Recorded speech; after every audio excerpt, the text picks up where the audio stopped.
Mr Farage, 2.5 minutes.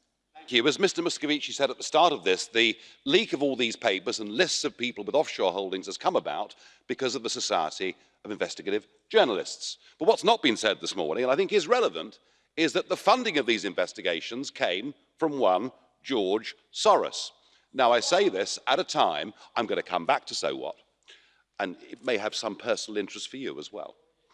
I say this at a time when the use of money and the influence it may have had on the Brexit result or the Trump election has reached a level of virtual hysteria. Just last week, the Electoral Commission in the UK launched an investigation to find out whether the Leave campaign took offshore money or Russian money. This came about as a result of questions asked in the House of Commons by one Ben Bradshaw, somebody linked to an organisation called Open Society. I just wonder, when we're talking about offshore money, when we're talking about political subversion, when we're talking about collusion, I wonder whether we're looking in the wrong place.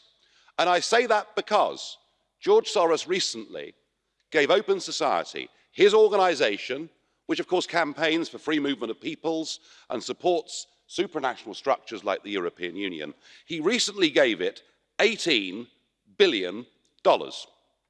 And his influence here and in Brussels is truly extraordinary. Open Society boast that they had 42 meetings last year with the European Commission.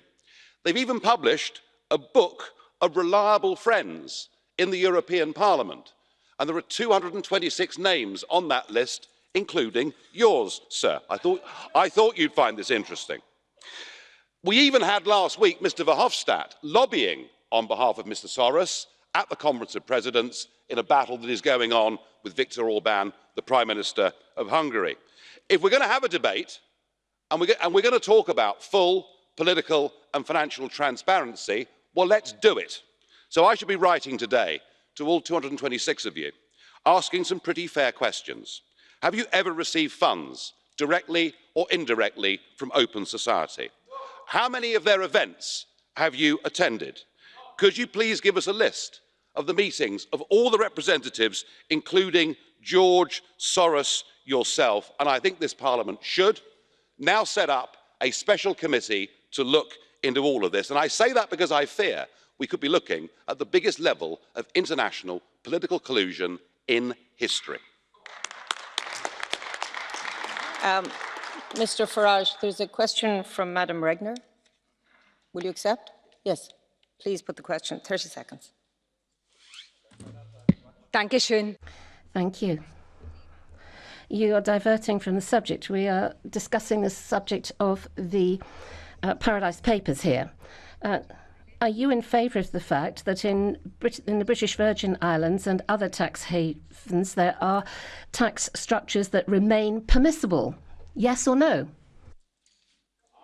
If you're going to completely ban people from putting money, which in many cases could be utterly legitimate investments, be it in the British Virgin Islands or the Bahamas or anywhere else, if you're going to do that, then please be consistent. Make sure that you ban the sale of duty-free cigarettes. Make sure that you stop anyone using their personal allowances to avoid tax when it comes to investments. Oh, and by the way, while you're at it, what about the 25,000 people that work for the European Commission and the European Parliament who pay a maximum tax rate of 16%? Thank you, Mr Time Farage. to put your own house in order. We now move to our next speaker on the list.